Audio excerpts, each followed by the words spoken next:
Study IQ IAS, आपका selection हमारा mission.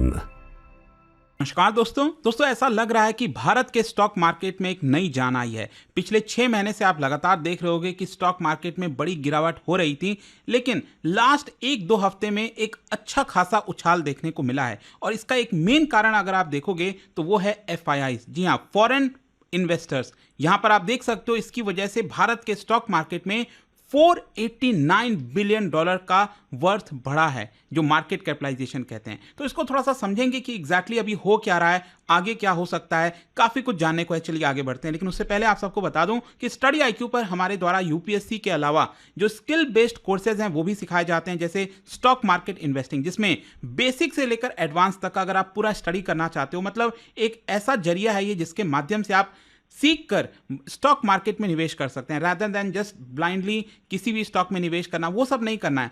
Long term के लिए अगर आप अच्छा रिटर्न चाहते हो तो कहीं ना कहीं ये जो कोर्स है वो आपको काफ़ी मदद कर सकता है। लिंक कमेंट सेक्शन में दिया हुआ है और यूज़ करना है आपको ये कोड अंकित लाइव, ताकि आप मैक्सिमम जो डिस्काउंट है वो ले सकें। और ध्यान रखिएगा, ये जो कोर्स है वो हमारे सेबी रजिस्टर्ड एक्सपर्ट उनके द्वारा कराया जाता है, ये आपको ध्यान रखना है। चलिए शुरुआत करते हैं। देखिए, सबसे पहले मैं आपको बता दूं अभी हो क्या रहा है कि भारत का स्टॉक मार्केट निफ्टी 50 ले लीजिए, सेंसेक्स ले लीजिए, उसमें एक मैसिव जंप देखने को मिला है। मैं इसलिए कह रहा हूं क्योंकि अगर आप पिछले लास्ट 6 महीने का अगर आप आंकड़ा देखोगे तो 6 महीने पहले करीब हम 80,000 पे थे, आज भी हम 80,000 के आसपास देखने को मिलेगा। ऑल्दो ऑल टाइम हाई अगर आप देखो तो 86,000 के ऊपर चला गया था स्टॉक मार्केट। सितंबर महीने की मैं बात कर रहा हूं। लेकिन क्या हुआ था उसके बाद से, जब से डोनाल्ड ट्रंप आए थे, उन्होंने चुनाव जीता था, उसके बाद से लगातार आप देखिए गजब की गिरावट देखने को मिली। ये लगभग 72,000 के करीब चला गया था, सेंसेक्स की मैं बात कर रहा हूं।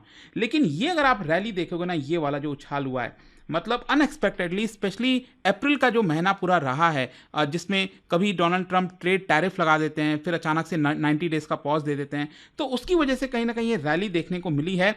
और यहाँ पर आपको समझने की जरूरत है कि भारत का जो स्टॉक मार्केट है उसमें जो टोटल मार्केट कैपिटलाइजेशन है वो $489 बिलियन बढ़ा है, मतलब 40 लाख करोड़ का जंप आया है इतने छोटे समय में। ये जो आप रैली देख रहे हो। और ग्लोबल इन्वेस्टर्स, यहाँ पर जैसा मैंने आपको बताया, जो फॉरेन पोर्टफोलियो इन्वेस्टर्स होते हैं वो बढ़ चढ़कर यहाँ पर अब पैसा लगा रहे हैं, जो कि पहले यहाँ पर भारत के स्टॉक मार्केट से भाग रहे थे। तो यहाँ पर स्टॉक मार्केट राइज होने के कई कारण हैं, जिसमें सबसे पहला मैं आपको बता रहा था फॉरेन पोर्टफोलियो इनफ्लोज। तो यहां पर अगर आप देखिए पिछले 9 ट्रेडिंग सेशन से लगभग $4.1 बिलियन का निवेश किया गया है फॉरेन इन्वेस्टर्स के द्वारा, जो कि जुलाई 2023 से अभी तक का सबसे longest continuous foreign buying streak आपको देखने को मिलेगा। और जो FPIs हैं वो लगभग हर एक सेक्टर में बाइंग कर रहे हैं। भारत के स्टॉक मार्केट के अंदर जो बैंकिंग वाला सेक्टर है, ऑटो हो गया, इंफ्रास्ट्रक्चर, कुछ सिलेक्टेड IT कंपनीज, वहां पर बढ़ चढ़कर बाइंग हो रही है। पहले क्या हो रहा था कि स्पेशली US में जब डोनाल्ड ट्रंप जीत कर आए तो एक बहुत पॉजिटिव माहौल हो गया था।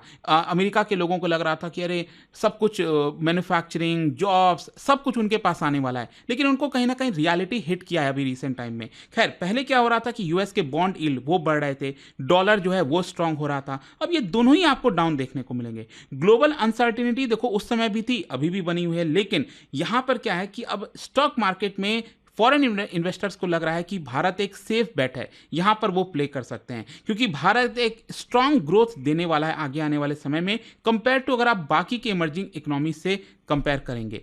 तो एक तो ये बड़ा कारण हो गया। दूसरा देखिए क्या है ना कि US के द्वारा, ट्रंप के द्वारा जिस तरह से टैरिफ लगाए गए, ऑल्दो चाइना के ऊपर टैरिफ चल ही रहा है, बाकी देशों के ऊपर 90 डेज का पॉज है।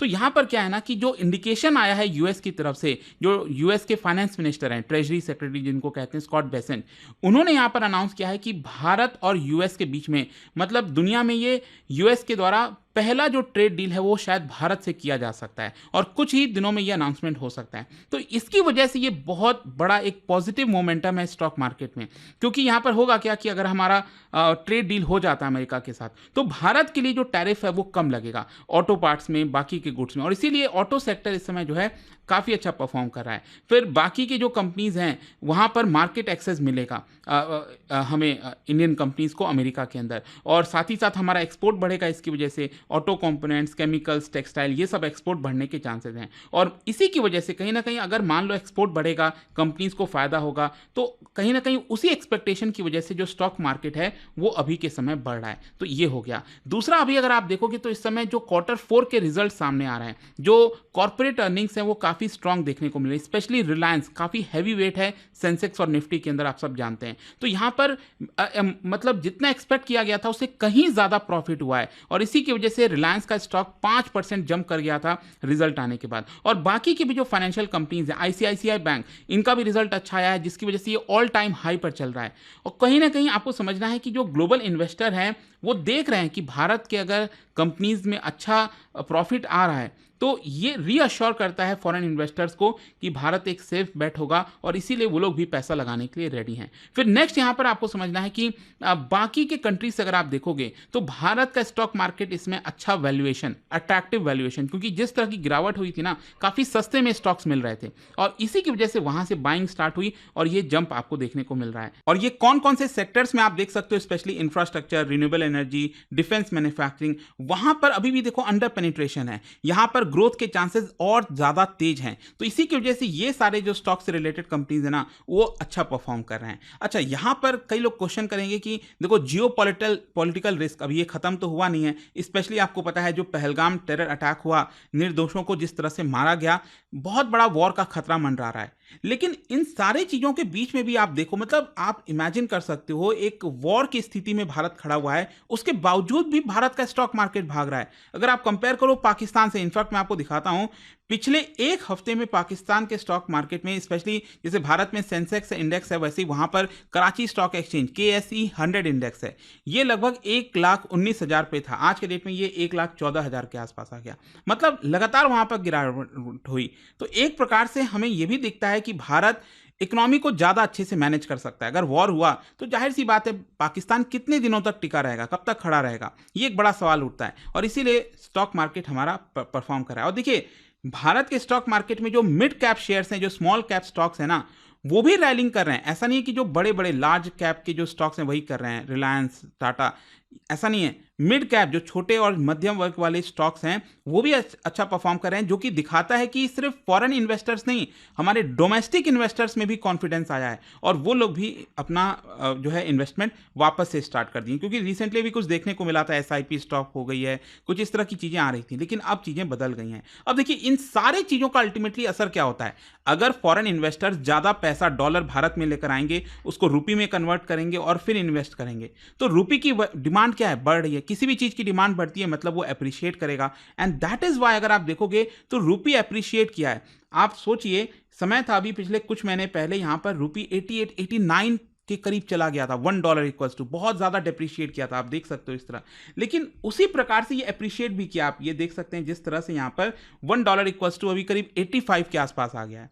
तो अल्टीमेटली इन सब चीजों का असर रुपये पर पड़ता है, और रुपये अगर हमारा मजबूत हो रहा है इसका मतलब क्या हुआ, इंपोर्ट कॉस्ट हमारे लिए कम हो जाएगा। क्योंकि देखो ऑयल हम मंगाते हैं, गोल्ड हम मंगा रहे हैं, तो जिसकी वजह से यहाँ पर हमें इंपोर्ट में ज़्यादा पैसे पे करने पड़ते थे, लेकिन अब यहाँ पर कम देने पड़ेंगे। तो लास्ट में क्वेश्चन यही आता है कि व्हाट्स नेक्स्ट। देखो अगर हम पॉजिटिविटी की बात करें तो अगर मान लो जल्द से जल्द US और इंडिया के बीच में ट्रेड डील अनाउंस हो जाती है तो मार्केट में आप फर्दर रैली देखने को मिल सकता है। दूसरा, अगर कॉर्पोरेट अर्निंग्स बाकी के कंपनीज भी अच्छा परफॉर्म करते हैं तो अगेन यहाँ पर अच्छी रैली देखने को मिल सकती है। और गवर्नमेंट भी अपनी जो पॉलिसी सपोर्ट है, इंफ्रास्ट्रक्चर पोस्ट, मैन्युफैक्चरिंग इंसेंटिव्स, उन सब के ऊपर फोकस करेगी तो और ज्यादा आपको रैली देखने को मिलेगी। लेकिन साथ ही साथ रिस्क भी है। रिस्क क्या है वो आपको फोकस करना है, लगातार ध्यान देना है। दैट इज ग्लोबल रिसेशन का अभी भी खतरा मंडरा रहा है, और यू नेवर नो कि अभी US की जो फेडरल रिजर्व है, वहां की सेंट्रल बैंक, वो अचानक से अगर इंटरेस्ट रेट बढ़ा दे तो ये नेगेटिविटी हो जाएगा, फॉरेन इन्वेस्टर्स वापस से पैसा लेकर भागने लगेंगे, तो ये थोड़ा सा नेगेटिव हो सकता है। जियोपॉलिटिकल रिस्क जो मैंने आपको बताया, अगर अचानक से अभी वॉर स्टार्ट हो ही जाए, दोनों मिसाइल्स वगैरह छोड़ना स्टार्ट कर दें, तो अगेन यहाँ पर जियोपॉलिटिकल रिस्क भी है, वो भी आपको समझना होगा, जो कि स्टॉक मार्केट के लिए ऑब्वियस सी बात है नेगेटिव रहेगा। तो ये सब कुछ था दोस्तों। आई होप कि आपको एक अच्छा डिटेल एनालिसिस मिला होगा अभी क्या स्थिति है स्टॉक मार्केट की। और जाने से पहले आप सबके लिए एक इंटरेस्टिंग क्वेश्चन है, क्या आप बता सकते हो इनमें से कौन सा स्टेटमेंट करेक्ट है रिगार्डिंग रीसेंट करेंसी जो मूवमेंट हुई है, रूपी में अप्रिसिएशन जो हुआ है उसी से रिलेटेड यहाँ पर आपको बताना है कौन सा स्टेटमेंट करेक्ट है। इसका राइट आंसर आप सब जानते हैं, मेरे इंस्टाग्राम पर तो मिलेगा ही, वहाँ पर अगर आप नहीं, कोई बात नहीं, टेलीग्राम से ले सकते हैं इसका सही उत्तर। मैं कई सारे जो MCQs हैं वो यहाँ पर स्टोरीज में डालता रहता हूँ। और जैसा कि मैंने आपको बताया, अगर आप स्टॉक मार्केट इन्वेस्टिंग का पूरा कोर्स लेना चाहते हैं, सीखना चाहते हैं, बेसिक से एडवांस तक की स्टडी करना चाहते हैं, डेफिनेटली ये कोर्स को बाय कर सकते हैं। By using this code Ankit live you will get the maximum discount. दोस्तों, क्या आप स्टॉक मार्केट में इन्वेस्ट करना चाहते हैं लेकिन आपके पास सही गाइडेंस नहीं है, तो स्टडी IQ लाया है एक ऐसा कोर्स जहां पर बेसिक से लेकर एडवांस तक की पूरी पढ़ाई हमारे सेबी रजिस्टर्ड एक्सपर्ट के द्वारा कराई जाएगी ताकि सही तरीके से आप स्टॉक मार्केट में इन्वेस्ट कर सकें। ज्वाइन करने के लिए इसका जो लिंक है वो कमेंट में दिया हुआ है, वहां पर जाकर आपको यूज करना है ये कोड अंकित लाइव ताकि आप मैक्सिमम डिस्काउंट इस पूरे कोर्स पे ले सकें। स्टडी IQ IAS, आपका सिलेक्शन हमारा मिशन।